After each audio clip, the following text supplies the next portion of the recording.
God damn you, monkeys!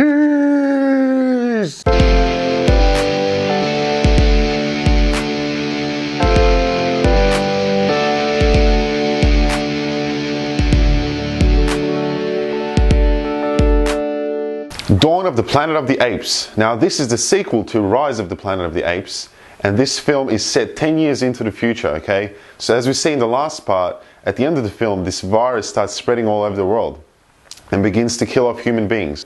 So now in this part, it's been 10 years and humanity has basically been wiped out, apart from some humans that are genetically immune to this virus. Now Caesar and his fellow apes have set up their own community in the redwoods above the Golden Gate Bridge.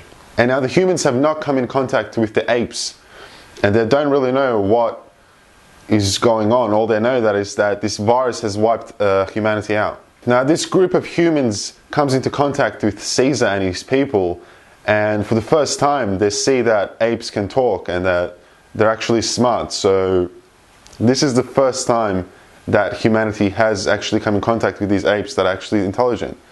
As far as they knew, it was just a virus that wiped out humanity. So that was really interesting.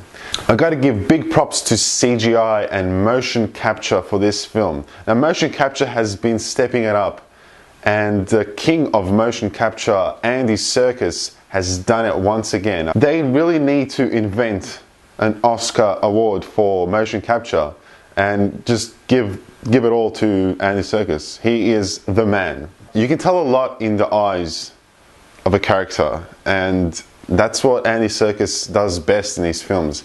He draws the emotion out from his eyes, and that's what's fantastic. This movie does star Jason Clarke and Gary Oldman as the sort of main protagonists, leads in the film, apart from Caesar and the apes, and I thought they did a really good job. I thought Jason Clarke was a strong lead, as well as Gary Oldman. Right from the start of the film, you see that these apes have improved, okay? They're starting to learn, they're starting to teach their young, they've expanded, there's a lot more of them. But they are still kind of primitive. I mean, they're still hunting and gathering. I guess they're starting out where humans would have started out back in the day. The great thing about this film is that it focuses a lot more on character building and less on action. Now, not to say that there's no action in this film, because there are some kick-ass action scenes, but you really end up getting emotionally attached to the characters, therefore you care a lot more and you're more invested in the film. This is also what was done in the first part, Rise of the Planet of the Apes, which was a really smart thing to do. I mean, you saw Caesar grow up and you really got attached to him and you really cared about him, and he was so little and cute and grew up to be a strong ape.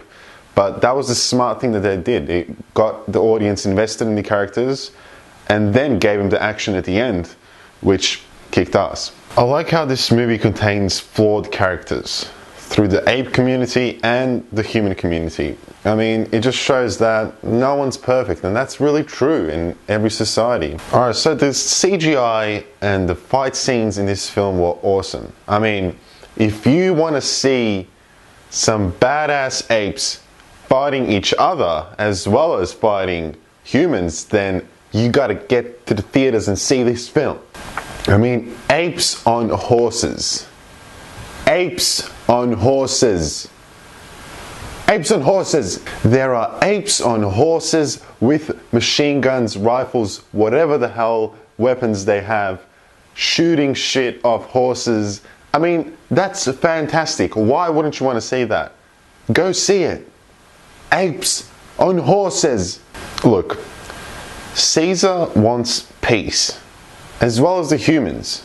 At least some of the humans. They want peace. Why would anyone want war and more destruction after a lot of shit has gone bad?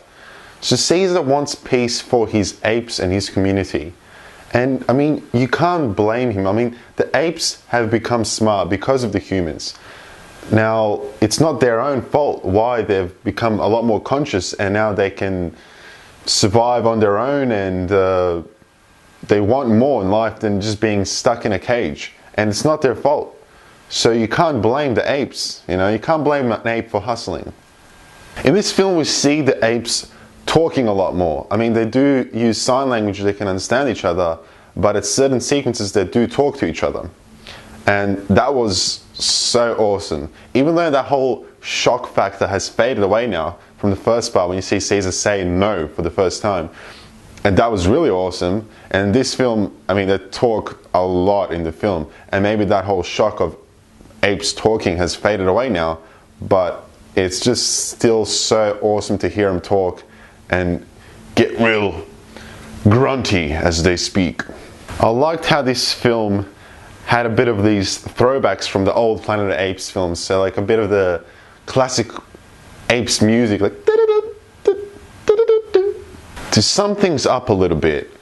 Dawn of the Planet of the Apes was a great film. It had a good story. It did have a lot of kick-ass action scenes, but that's not what this thing is all about. You really care about the characters. You care about Caesar.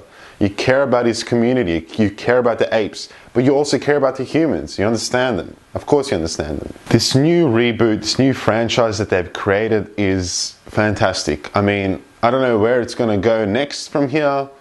I'm hoping that there is a next part. I'm hoping that we get to see a lot more apes getting a lot more sophisticated, getting a lot more evil maybe.